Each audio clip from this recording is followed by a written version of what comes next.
Diamond in the Rough Men's Forum. I am your host, Karen Walker, and I am very honored to present this new platform. The format of this program delves into the minds of arts and media experts, as well as entrepreneurs, while educating the public by means of thought-provoking discussions.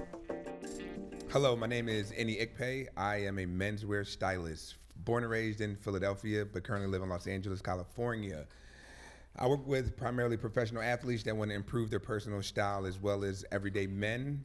My biggest impact has been being able to show men how to properly dress themselves, because when you walk in a room, a lot of the time you just want to be able to not say anything but let your attire speak for itself. Xander Hobson, stand-up comedian and entertainer, as well as founder of the Brilliant Artist Movement Theater Group. I shoot short skits, and now I'm doing newsreels. I think my biggest impact that I've set, or I gave to society, is I set a good example.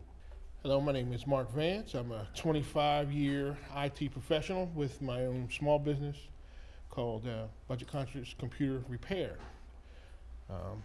As far as an impact that I've had, I make all the little small things work that help us get through our day: our TVs, our cameras, our phones,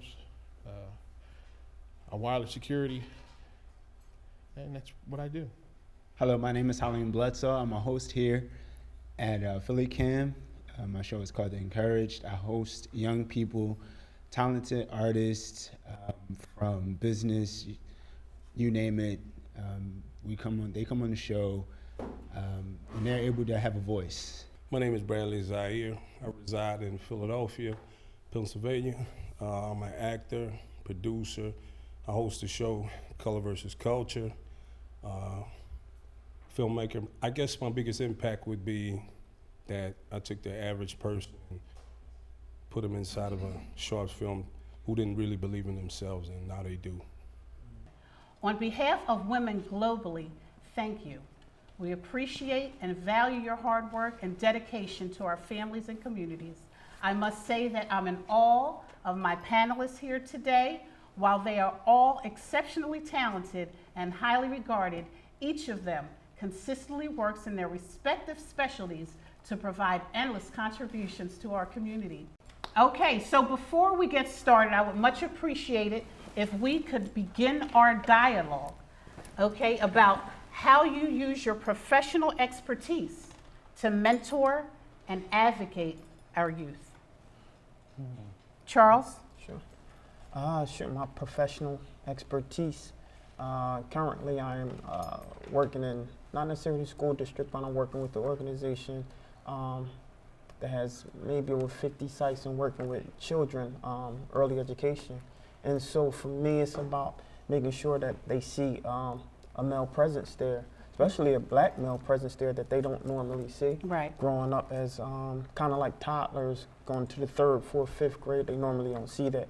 And so for me, it's good to be in that presence for them so they can actually see that, you know, mommy has somebody that they could drop their kids off, which is normally the ones who's bringing the kids there.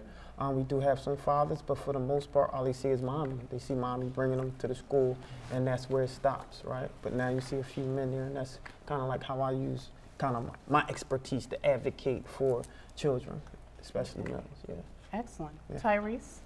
Well, so I'm a high school digital media teacher. So Monday to Friday, I'm working with the youth, showing them different things. And my approach is like not necessarily traditional. Like, and I'm trying to get them outside of the buildings. I'm giving them some different game because I can relate to the students like on a different level. Like I don't come from Jersey or from some far location to come, teach these students. I'm in the mix. Like these students can catch me in traffic. And the good thing about what I do now, students are telling me, hey, I'm creating an Instagram page for my photography. Now I'm a video maker. Mm-hmm. I'm out here booking gigs. I'm doing something different. I don't have to find other means that can land them in trouble to get income. Like they're really taken to this and they're loving what we're doing so far. Right, thank you.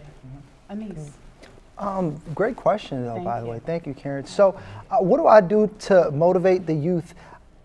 a lot of it is based on education. Right. So education is a big part of what we do. So being a producer and diving into the entertainments and the arts, a lot of the youth that I come in contact with in Philadelphia are really interested in the arts and entertainment. Okay. But not too few have ever been shown what to do and how to do things. Right. So education is a big part of what I do, whether it's showing them how to make a beat on Logic Okay. or how to edit something on Final Cut. Anything that I could do to help serve and to teach, I'm always a part of and excited to do. So education is a big part of what we do for the youth. Okay, okay. And David? Yeah, so I serve the youth in a couple of different ways. One being through my church, help the young people on Wednesday nights. We're teaching them audio production. We're teaching them how to create music, how to create songs and things like that. But also I run a digital marketing agency, and so I have interns that come in and I literally teach them how to build a digital marketing agency from scratch. So they're learning hands-on skills to help them further along in the social media marketing.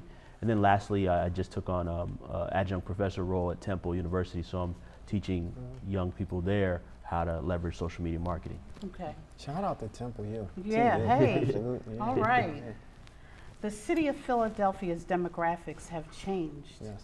over the last 5 to 10 years. So my questions to each of you as entrepreneurs, are you excited about the future here in Philadelphia?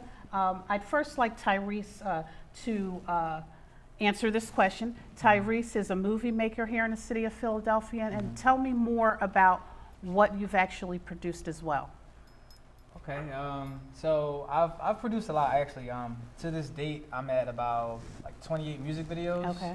One documentary that I helped facilitate. I was a facilitator, helping a group of people get it together. Served as a camera operator and a majority of. I did a lot of editing. Also, I dropped my first part 1 to my short film called House Arrest. And yeah, part 2 is looking good. I know people are ready for part 2, but I want more people to watch it. We're at about 900 views. It's not a lot, but the fact that 900 people watched the short film that I put together, that's like, great. whoa, I'm excited. Yeah. Because you have like popping artists that make music and they're only clocking at like 200 views. I'm like, yo, the fact that y'all want to spend this 17 minutes to watch this, it means a lot to me. But as far as the city, I've been here my whole life. I've seen the good, the bad, and the ugly. And it's a great thing for the city, though. It's really a great thing. And a lot of people, they say, oh, Philly is crazy, but you have some ultra nice pockets. And, Right. And then in every big city like this, you're going to have, some crime, But I'm optimistic about the way the direction that the city is going in. Excellent. Anise is the CEO of Higher Than 7 Entertainment Services. Yes, Is that thank correct? you. Higher Than 7 Productions. However, we are okay. an urban entertainment streaming platform, Okay. and that's where our business has gone. Okay. But in addition to other things. Okay. Yeah. Okay. Is there? So I'll let you go. I'm sorry. Okay, so how does the change here impact your business? Well, I think change is always good, and it's also dependent on your perspective. Right. However, what I really like, what's happening in Philadelphia, is that the market is growing. So more people are actually coming into the city. Right. And there's a lot of actually outside entities that are trying to come into the city and tap into the market. Being a company that's based in Philadelphia, we're lucky because firsthand we already get exclusive rights to the demographics that are here. Okay. And with what we're doing in our space, we don't have much competition. A lot of our competition is out in California, Okay. New York, Atlanta. So we don't really have to worry about the competition. And so it's a good time. I think really it's just about recognizing the demographic that we want to serve, Right. understanding our market, and then just executing it. But Okay. it is an exciting time. Okay, and David is the, he is the CEO of Kingdom Social Media here in the city of Philadelphia. Talk about your organization, your company. Yeah, so Kingdom Social Media is an organization designed to teach effective social media management and social media marketing for influential leaders and leading organizations on how they can dominate leveraging Facebook advertising, social media marketing, and all the different entities that we have today. So we know that that's the way we consume information today. So businesses have to be on social media to take advantage of the trends. So we leverage that to help people be successful with social media. Okay, and with the impact of, or the influx, I should say, of change here in the city of Philadelphia, how does that impact your your Yeah, organization, so your business? we work locally with a lot of different organizations like the Urban League, African American Chamber of Commerce of Philadelphia, Power Up program. So we work with a lot of different programs to help educate people on the massive opportunity digital marketing has. So in Philadelphia, there's a growing population of entrepreneurs. So we're Right. working with a lot of different entrepreneurs who desire to learn these skills and learn these abilities to improve their businesses. So that, in a sense, as they're marketing better, is going to bring more money into the economy of Philadelphia. So we're glad to be a part of it. And Charles, your work as the radio host of We Talk Weekly, and how does the growing businesses here in the city of Philadelphia, we have more movie companies coming to the city to promote their businesses, to film here in the city. How does that impact your work here? You know, I'm gonna answer that in two different ways because I guess first and foremost, just how Philadelphia affects us. I think that Philadelphia has grown in the digital space, right? And because it has grown in the digital space, I think people who wouldn't normally listen to radio or watch TV are now tuning into their phones and their devices that they have. Okay. But the flip side of that, I see, or just to answer that in a second, perspective is seeing me coming out of Philadelphia and Philadelphia being seen globally. Because you have, fortunately, we're on the platform of Higher Than 7, and that's an international market, right? Me coming out of Philadelphia, we had the opportunity to interview Global Philadelphia, who are very big in the African diaspora kind of like regions, and now taking Philadelphia and showing Philadelphia in those type of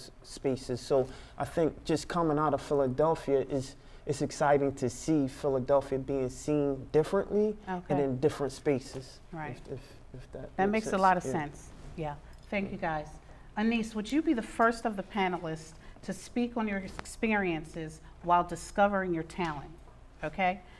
How unique your field of work is, your definition of success, and how your work ethic mirrors your perspective.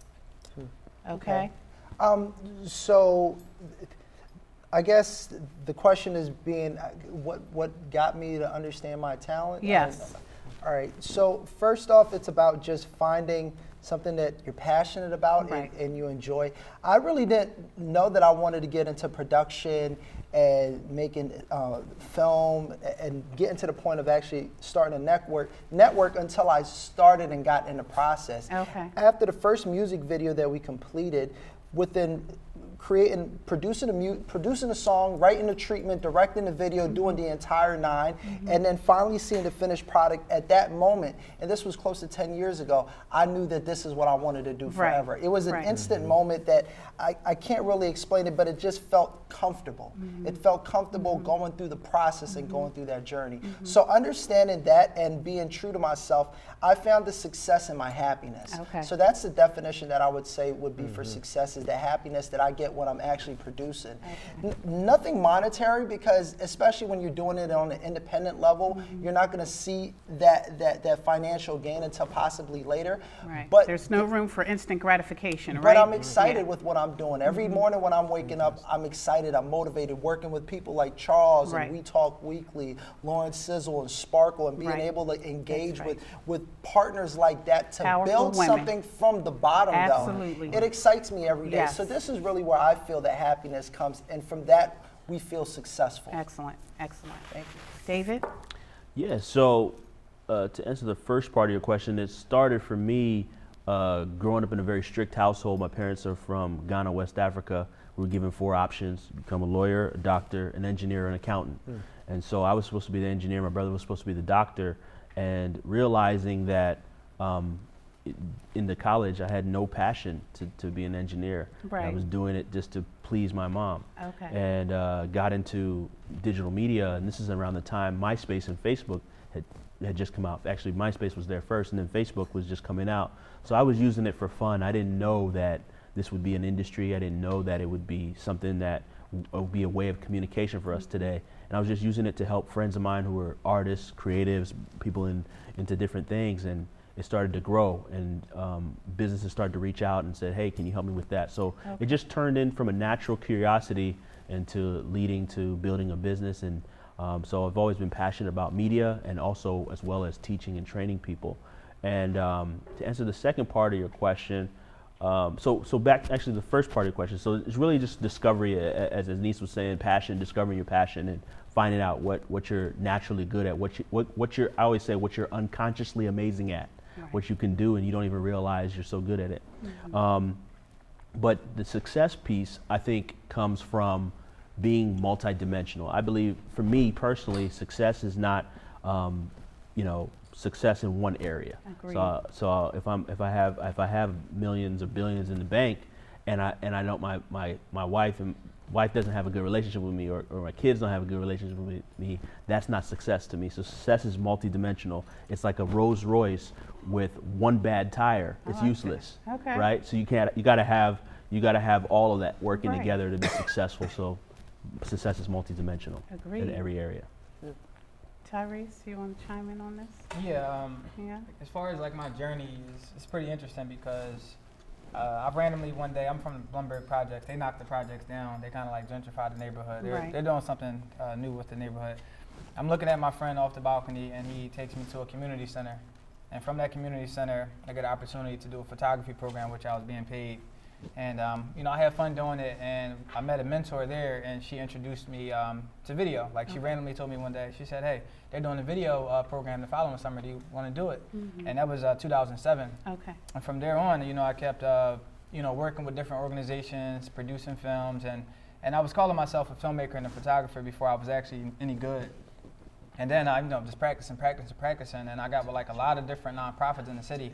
And what I realize now, I didn't really get much from the schools as far as what I do now. Right. It was like the nonprofits in the city, the people at these community centers, and honestly the people that gave funding for it, that put me in the position that I am now. And every nonprofit that I work with, they offered me a job, after I graduated. And I don't know, the journey was just fun though. I just was doing it. And in college, when I would help people out in class, I felt like, I'm actually good at helping people.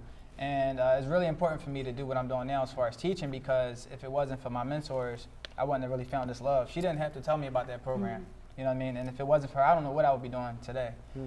So that's, that journey, I just stayed on it, and now I'm teaching digital media. It's crazy. But as far as success, I don't even know anymore. Like, I used to think success was one thing, but I'm still figuring it out. But I can say one thing: if you're consistent with something, you're passionate about it, you're having fun, you can help people with your craft, or a trade or something that you're doing. I mean, you're pretty successful. It doesn't have to be about money. You know what I mean? The bag is good. It's good to get to a bag, but it's about can you help people at what you do? Are you happy doing what you're doing? I mean, are you ready to take it to the next level? Or are you stagnant? But I don't know. I'm still figuring the success part out. But I know I do feel pretty successful just for the fact that I'm helping these youngins every day. You know what I mean? Excellent. Thank you. Thank you. So, thank you. Thank you. So, just about a little less than a month ago, Charles conducted a master class for women in film and television. And I would love for him to speak a little bit about the master class, what your purpose was, tell me about that. Sure. Tell me about that. Interesting question. I didn't prepare for that. Well, you don't need to prepare. And so I taught a master class, and specifically in producing and directing, in support of the women that was doing producing and directing. What I have found was, as an instructor here at Philly Cam, I teach TV studio crew, and then I teach a class called Producing and Directing. Now, the demographic, or how my class is generally comprised, is, I would say, maybe 75% women, 25% males, 25% men. When it comes to being in a booth, when I say the booth, I mean in the control room to actually produce and direct, after they finish my class, it seems to flip. It's about 25% women, 75% men.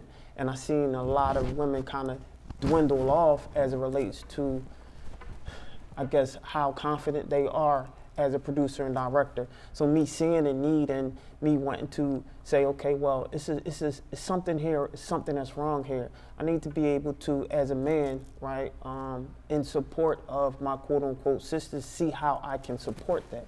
And so seeing that need, I decided to kind of create another class within the classes that I already do. And just because, which was the master class specifically to support the women producing and directors. And I can honestly say because of that class, I've seen a spike in the producers and directors now in Philly Cam. And so for me, it was, how can I support that? How can, as a man, I can show that I can support you know, the women producers and directors, and then empower the other men to kind of step in and say, you know, this is a team effort, this is a collective, this is a community, and so how can we support and create some type of balance here where the women don't feel intimidated to kind of go in a space that's dominated with men.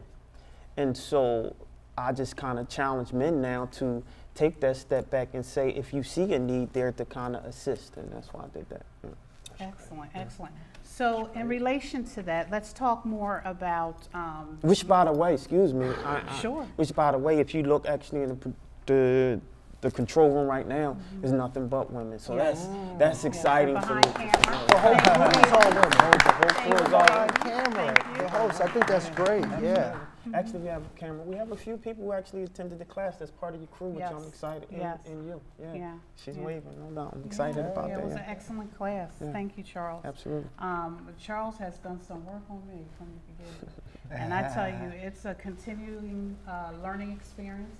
And you have to have good friends that will continue to encourage you along, you know, your experiences here. So I'm grateful. Let's talk about advertising, marketing, and professional image. Okay. Interesting. How critical is promotion and branding? This How is- critical is that? Any of you can answer this question. How I think critical is David that? should take Yeah, that. that'd be Yeah. good. Yeah, You yeah. take the lead on that. Yeah.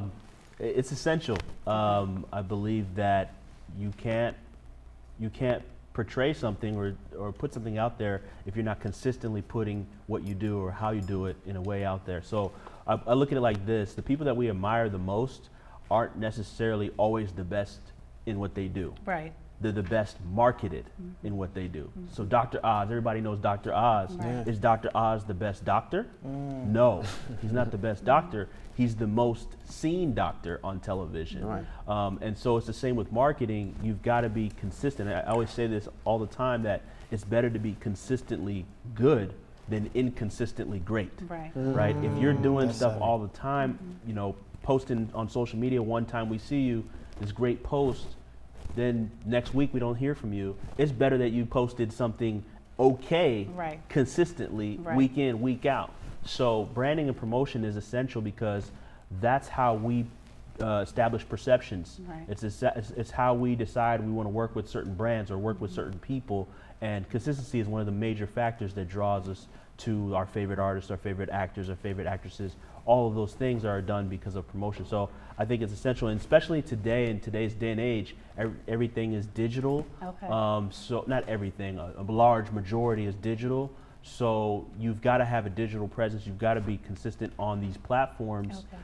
for the purpose of, for the reason of that's what we spend our time doing. It's not about necessarily social media. It's about the activity. Is the number one way we communicate right now. One of the ways is through digital media. And I've learned that it's about being on these platforms for a specific reason. Know why you want to be on as a business or as an influencer, whatever you do. Know who your audience is. Know Right. what platforms they're using and leverage it. So is there such a thing as marketing overkill? In my Do you opinion, think, in your opinion? in my opinion, personally, I try to be balanced. Okay. But I don't believe that there's overkill if you're not selling anything. Okay. Right? If you're selling, if you're every day, you know, telling people buy this, buy that, yeah, that's overkill. Okay. But if you're just giving value, there's never, you can never overgive in value. So that's fine if you do that. I way. wanna Okay, piggyback I off of that. appreciate Yeah. it. Yes. It's funny because, so I told y'all I'm at about 30 music videos this year. Last year, I probably did like 6 music videos. Now, when people want a music video from me, they have to contact me and I give them the rates, whatever, and then, you got to pay me for that. I did 30 music videos this year versus 6. Now, what's the big difference? Now, last year, I would just say, hey, you want a music video, contact me, and I would throw up a couple posts, but it was something different and special about this year. I'm thinking it had to be because I'm putting up good quality clips, right? And you're seeing what you can get. I'm letting people know I'm available, but I was consistently putting out quality clips. And I wasn't, all year I haven't told anybody, hit me up for a music video. They see the music videos, then they inquire about, how can I get that? So that's the big difference. I'm putting up quality clips, like you said. So I'm not just once a month I'm throwing up a video clip and then another one. Like I'm actually consistently, maybe every week, putting up a nice, clean, crisp clip, and it's flavors. So I have a variety of media. So maybe a documentary clip. I'm promoting house arrest. I'm putting up trailers. But they see that, and now they're contacting me more, and they're paying for the music videos as well. You know what I mean? So that's marketing changed that. Yeah. That's what it is. That's something that I have to work on because I've been so busy working on building content and then promoting. So I appreciate you all mentioning that. Anyone else want to weigh in on that? Yeah, well, I think everything that they said is spot on, right? It's about building awareness. Right. That's really what the objective is how can you get yourself to stand out over the crowd of noise? Okay. Everybody's doing stuff, and it ain't just anymore everybody's doing stuff here. They're doing it all over the world. Right. So how do you stand out above the rest? A lot of the techniques, David could help you with those techniques as far as things that could push you to the forefront. But really in today's age, it's the only way that you're going to be seen is if you put yourself out there. Right. So consistently getting yourself out there, consistently doing things, gaining traction, but building your awareness, that's really the name of the game. How you do it, everybody's way is different. Right. Some people, they do extravagant things just to get attention. Right. But I mean, they might achieve that because they're gaining the attention that they're looking for. Okay. But it's really how do you go about it? Is it true to your brand? Is it true to the mission that you guys are creating within your company? Anything that it is that you're doing, Okay. sticking to that and continuing to push. Charles, anything? The gentlemen, they pretty much, all 3 of them were spot on, and I don't feel like I can offer anything new to that perspective, so I'll offer a different one. Okay. And so if you think of, so my credential in image consultant is about image, right? What you initially wear is what you initially see, and you process this information by what the person is seeing and aware, right? And what that means is, if someone looks at you and they see, say for example, you in a full sweatsuit, and that's the first time that they've seen you, then whether they see you again, that's burnt into their psyche, in their psyche, how they reinforce what they are going to get from you, right? And so when you talk about branding, the way I put it in understanding kind of like the psychology of image, right? So I'm a behavior style expert or specialist, and what that means is in creating, my background in behavior is also understanding what people internalize as what they see, right? So if you walk down the street and you see somebody, I'm gonna just ask you guys a question. So if you walk outside and you see somebody in a hat, a baton, a gun, a badge, who is that person? Police officer. I didn't tell you what that person is, right? You just know because of what this person has on, right? And so that's habitual. That's something habitually you see and you internalize what this person will do, right? You know kind of the things that police do, right? Good, bad, or indifferent, but you know that that person is a police officer. So in your image, if you know that when you go to somebody's social media space and you see them doing something, right, you internalize that and say, okay, well, this person, I'll get this type of thing, whatever that thing is from this person, good, bad, or indifferent. So when you talk about branding or image in terms of can marketing be overkill, for me, it's about what is the image that you're putting out there? Right. Right? And so if the image that you're putting out there is something that maybe later on down the line that you may not necessarily want because you're going into a different sector, well, you kind of marketed yourself in one way where you burnt out, so now no one else can kind of see you in a different space. So an actor, I think is, yeah, the typecast, exactly. An actor could be typecast. If you can think of the guy who played in, I want to say, Menace to Society, Kane. For a long time, he could not get out of that character because he was so good in that character.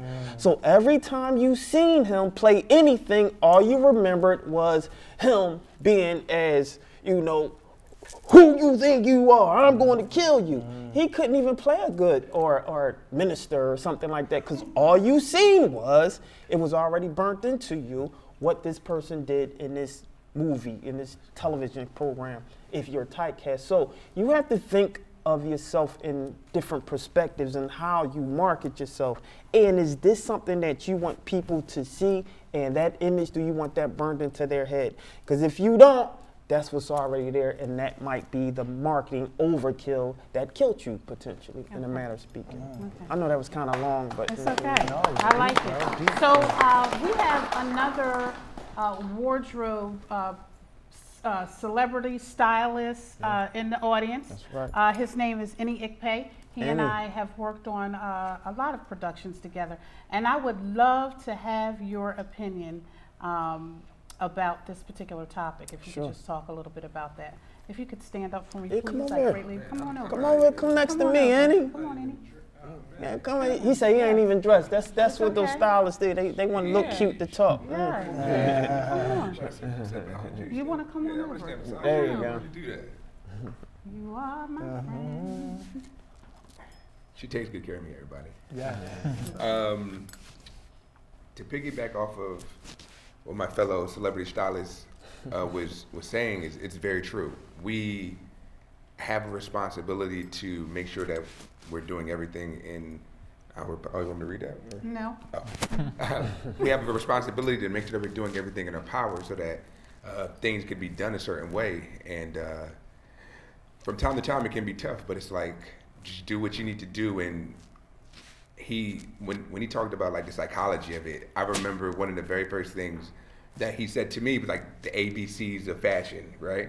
And when he said it to me, I was just like, wow, I never looked at it that way. You know, that's not through my lens, but taking it from him, it meant a lot. So for me, my process when working with somebody is just understanding who they are as men, because I work primarily with men, but then also understanding what the goal is. If the goal is to, if you are on Wall Street, we know you have to wear a suit, but if the goal is to be traditionally in your suit, then let's make sure that we can set you apart a little bit from everybody else. So whether it's the Mandarin collar, like Charles is wearing a Mandarin collar right now. Yeah. So when you wear a Mandarin collar, you don't need a tie, but you can still look very pristine and very clean, right? Where another person might have to do the traditional collar, like my friend right there is doing a traditional collar. And now right there, David. So David is doing a traditional collar, and with the traditional collar, you can either, what a lot of people are doing now, is just button it up and not putting a tie over it, and it still looks pristine and looks clean. Where my friend Anise is doing a traditional collar with the tie. But all of these three looks could be done very similar and still get the same exact presentation. So yeah. Absolutely. You're welcome. Absolutely. I'm good. Can I touch on that? Real quick? So Anise, which is ironic, because how you see this brother, I almost didn't recognize him, right? Because how distinguished he is as a dresser. He's a dandy, right? Very distinguished in how he dressed. I mean, when you talk about the perfect bow tie, he can probably tie a bow tie in about 10 seconds. How fast can you think you can tie a bow tie? Oh man, probably Fast. 10 seconds. About 10 seconds, about 10 seconds, where it takes a lot of people over 5 minutes to get a nice bow tie the way that it should be, right? And so, but that's something who pays attention to detail, which is the most important thing about even image and how you're branding yourself is the details, the little details, right? And so he mentioned something because I want you to understand what things are once you hear them. So he mentioned the ABCs, and I'll just touch on that real quick. The ABCs of image, which you can apply it to anything, is appearance, behavior, and communication, right? The A, most stylists, that's all they look at or think about. The appearance, how you look, right? That's it, the appearance, that's what we see, right? Now, the behavior is how we respond. What do you respond? To the C, the communication. What you wear, how people respond to you is a nonverbal. Your clothes is nonverbal communication, right? And so if I came and I didn't say who it was, but y'all was able to say, oh, this is a cop. The reason why you know it's a cop is that nonverbal communication. It says something to you without telling you what it was. So when you start to understand and put those pieces together and say, okay, how you look, how does your social media look, right? What is it saying, right, about you? And what do you want people to do once they see your social media would be the behavior. So you can apply those perspectives with everything, appearance, behavior, and communication. So that's what that was that he mentioned. Yeah. Okay. Thank you, guys. I want to invite a special guest here, up here to the stage with me tonight. Juju, would you come up, please? Thank you. I love how this brother looks. Let's talk about, I want you to stand here, okay? No, you don't need the microphone. I want the guys to weigh in on his outfit, okay? Let's talk about that. I love it. I love it. I love the fact, one, I love his kind of monochromatic piece of it, right? Which means kind of like one tone, right? And I love that with his splash and his accessories. Okay. When you talk about attention to detail, you're talking about shoes, socks, jewelry, Right. the hat, his glasses, his specs, even his hair Okay. turns into an accessory the way that he has it. Okay. And so when you look at the whole piece, you're saying, who is this person? Now, if you apply to, this is what I do. And so if you talk about what does he want people, what is this image conveying in terms of behavior? For me, I already know that, or what I would assume that he's some type of creative. Right. Whatever that creative is, right? That means he's a free thinker, Okay. right? He doesn't fall in line with. Did I say something wrong? No, you were absolutely, you're absolutely Right. right. And so what Yeah. that says to me is that one, he's not scared to take, Risks. risks. Right. He's That's not right. scared to have his own opinion. Right. Right. He's not scared to say he's not scared to say is for him to say, this is me, this is what I want to do, and this is my perspective. Whatever you like about it, I don't care, but that's what it is. Thank you, Juju. Thank you, Charles. I appreciate that. Thank you very much. Let's see what we have here. That's his job. Yeah, he was That's what sharp. Charles He was does. sharp. Okay, so I would like to go to the audience, and I'm going to pass the mic over. Guys, Ricky, would you have a question or two for one of the panelists? Any of you? Ricky? Okay. Basically, I have a comment. The last time we gathered, you talked about consistency, and that's what I've been doing. Stand up, okay. The last time we gathered, you talked about consistency, and that's what I've been able to do. And again, I can't even stand up here at Philly Cam and not thank this man right here for bringing me into the fold of this. I wouldn't even be here if it weren't for Brad. Well, now, did you introduce yourself? Of course. Okay, Want me I to just do it wanted to again? make sure. I would love for you to Okay. do that again. Xander J. Hobson, stand-up comedian, entertainer, founder of the Brilliant Artist Movement Theater Group. Okay. You specifically, you talked about being consistent, and you also talked about putting out something, whether it's great or whether it's just mediocre, but just staying with the consistency. And that's what I've been doing. Charles, man, well put, right on. And you, young man, you're gonna have to show me how to work Instagram. Tyrese. Yeah, Tyrese. So that's it. But that's my next avenue. I need to learn how to work Instagram.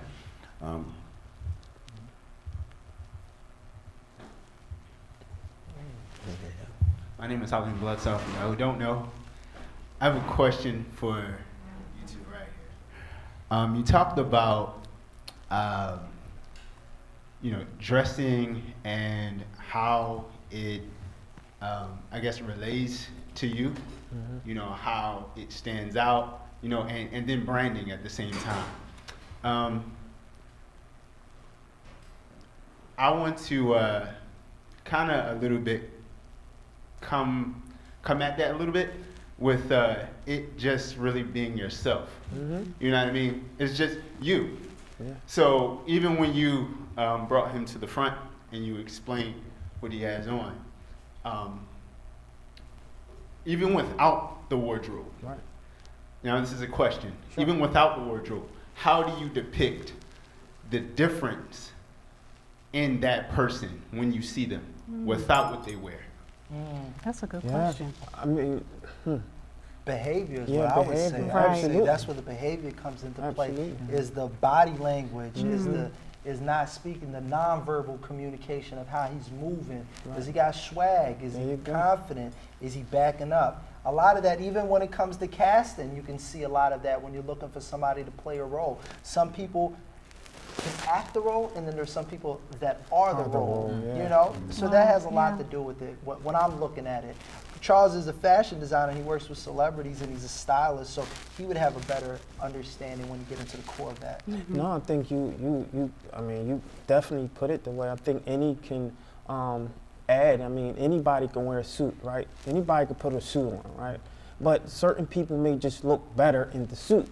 It's not that the suit is any different, right? You may have a Hugo Boss suit, and this is not endorsing Hugo Boss at all, Hugo Boss, right? But you can have a full Hugo Boss suit on, then somebody else can go to Walmart, put a different suit.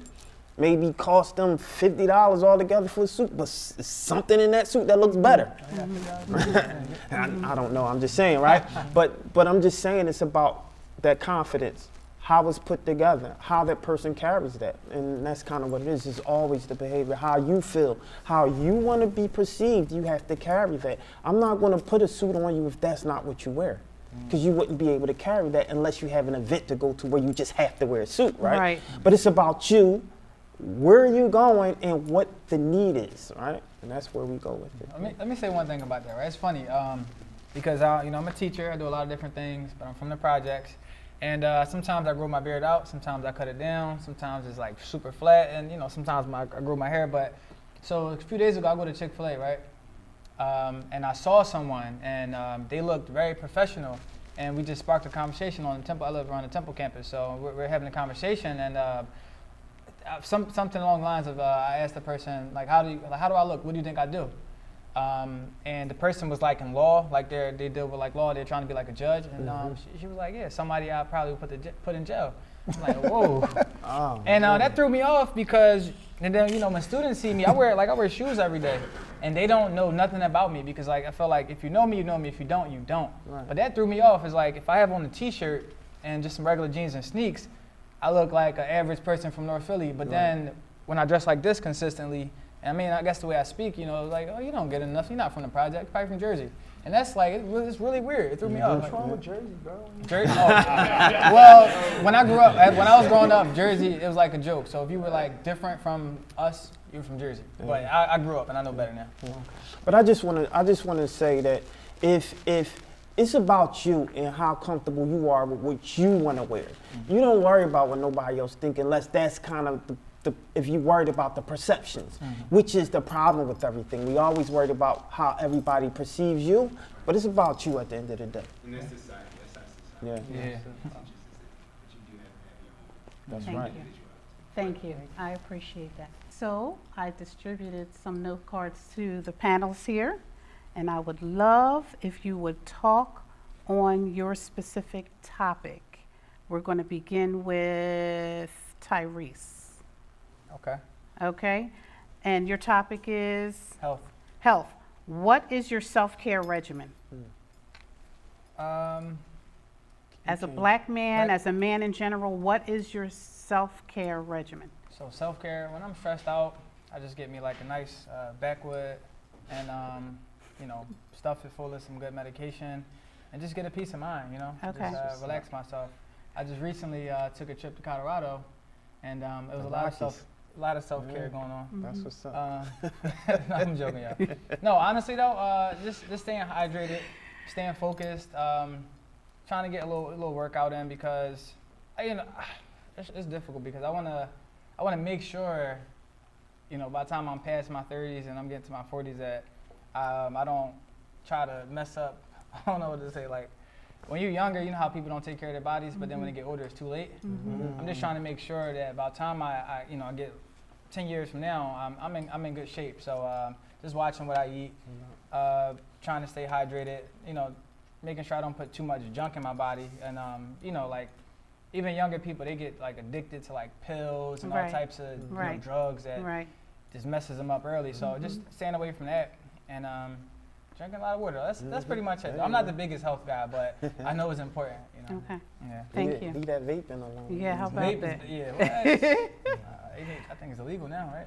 Flavored vape, yeah. Yeah. Yeah, it's pretty bad. I think it's safe to segue into influence. Who has influence? Okay, when you think about success, how do you define success? That's the hardest question. And I think this is the one question I think everybody defines differently. You know, I can say it's probably easier for me to talk about what's successful as Oh, opposed to what success okay, is. You know, okay. for me, I'll anyway. take that. Because I can say like I do a lot of things and I have done and accomplished a lot of things, but being successful for me is seeing the fruits of the labor, you know, and seeing people like yourself, people Thank like you. Tish and Joy in the control room, and some of the people who went through the class doing what I assisted them to do. Right. For me, that makes me feel successful in what that venture was. Okay. You know, being able to say that, you know, we're on a platform like Higher Than 7, which is an international platform. For Right. me, that's successful. Yes. You know, it's all of the fruits that we put in. Congratulations, Yeah, Anise. thank you. Anise Yeah. is really doing well. I appreciate Congratulations. that. And so Yeah. for me, that's I can answer that better talking about what's successful as opposed to success. You know? I like that. So I think collaboration Absolutely. Without should a be doubt. next, right? Let's talk about collaboration. Yeah, I mean, there's so much to collaboration. I think it's the fact that two minds are not just 1 + 1. It really multiplies whenever you have another person, another individual, another organization to collaborate with, because you're going to highlight different experiences, different things that you can see that they won't see. I think collaboration is essential in every field. That doesn't matter what field you're in. The best of any successful endeavor is going to be by multiple people. I think about one of my favorite books, Think and Grow Rich, and it talks Kiyosaki. about the mastermind and how some of the world's wealthiest men at the time developed their wealth because they piggybacked off of each other. Right. And I think if we can have more collaboration in our society, less of competition. There's really no need. I mean, we can have competition, but collaboration, you can collaborate even with, you can turn even your adversaries into teammates. That's right. Right? It doesn't, That's right. anybody can become your teammate, and anybody can work with you to achieve a common goal. So I think collaboration, there's no excuse for anybody not collaborating. Collaborating can happen in any Agreed. form, in any way. Agreed.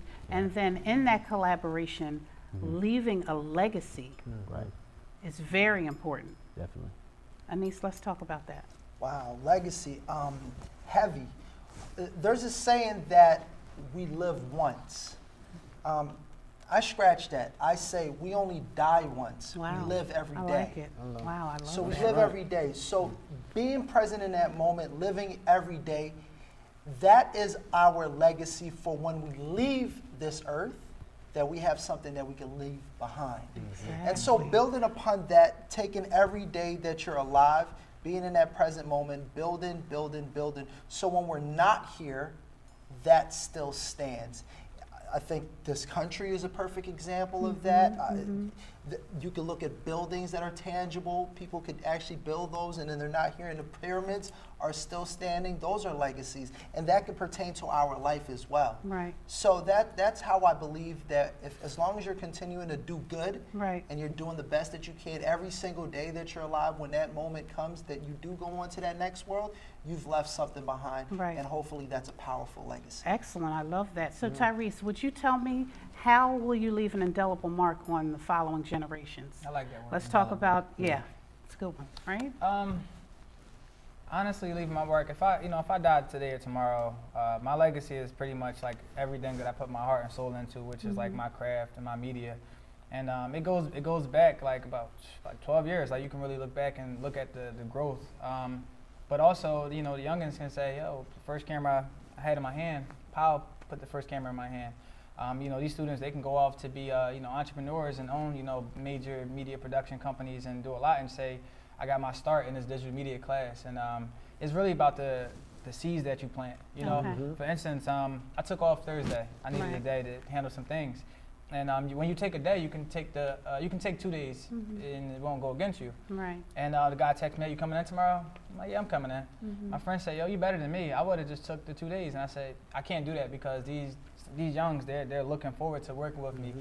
Sometimes you need to take some stress off of the traditional schooling and do something fun, doing something that can spark an interest and take you far in life because you found the craft that you love. So my legacy is going to be the seeds I planted, with the youngs and all the work I've been creating.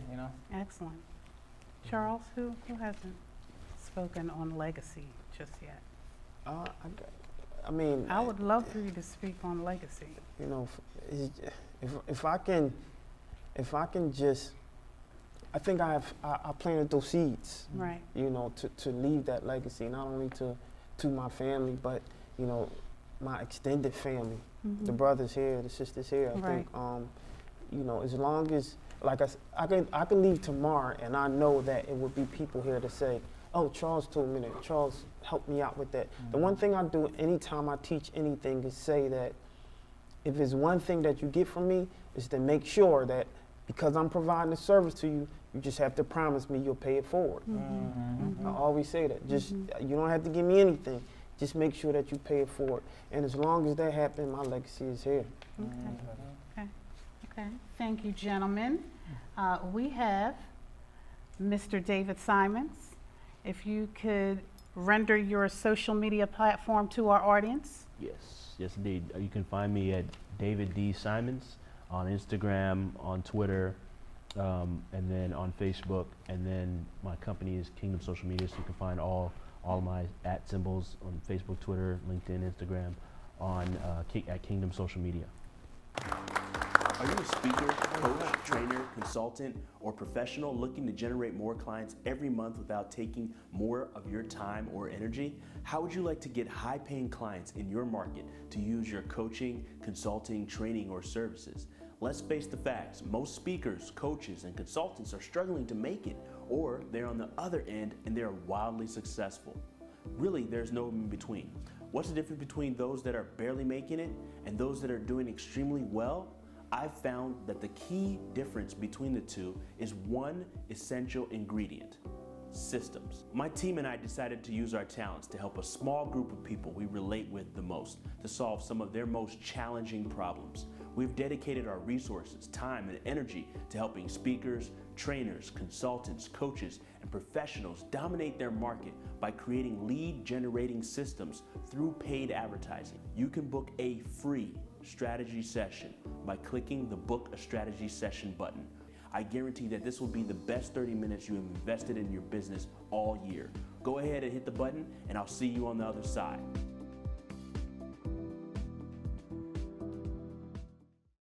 Mr. Tyreece Powell. So if you want to find me, I'm Film Picasso on Instagram, just Film Picasso, one word.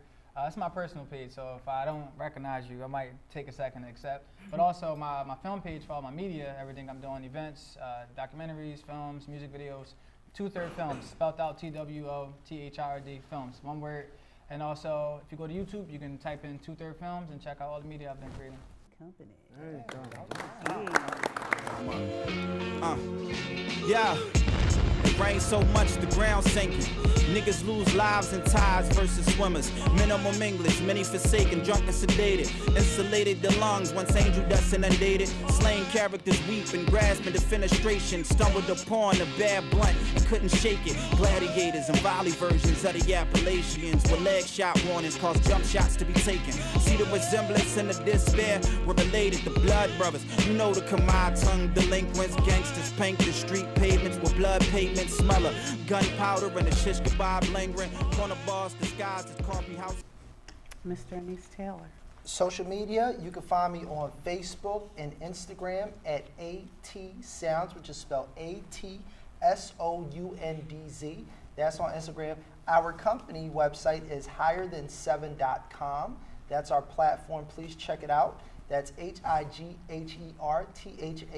the number 7.com. You'll be able to find We Talk Weekly on the platform, as well as a list of other shows. And you can also find our social media for Higher Than 7 TV on Instagram, and Higher Than 7 on Facebook, as well as Twitter. So we're on all platforms. So check us out and follow us and see what's happening. And last but not least, Sure. You can Charles find, Gregory. There you go. That's where Okay. you can find me. Everything Charles Gregory. Yes. At Charles Gregory. You can find We Talk Weekly all the, on pretty much every media outlet that you can find in terms of platform. Definitely Higher Than 7, which we're absolutely excited about. In fact, if you go straight to higherthan7.com, you'll see us right there. Shout out to Higher Than 7. And, but yeah, We Talk Weekly at Charles Gregory. You can find Charles Gregory everywhere. Thank you. What's going on, y'all? This your boy Charles Gregory here at Sisters in Business Expo. And when I tell you the beautiful people are here, the who's who are here in the house, and something that I always say, if you're not here, you're a square. Because this is where the cool people are, right? And first, I'd like to welcome you here. Thank you The so beautiful much for having me. Miss I'm so Amanda. excited to be here. Oh, man, you don't even know how excited we are to have you here today. So first of all, how important do you believe it is to have such an event like this? You know, I think Black women need spaces in all types of diverse areas and just spaces in general that celebrate our greatness, that gives us an opportunity to see one another. And, for our sister Aisha to create such a brand, I don't feel like it's a convention as much as I do that it's a movement. I want to thank Tyreece, Charles, David, Anise for being here with me today. I want to thank my crew members. I also want to thank the audience for joining us here today on Diamond in the Rough.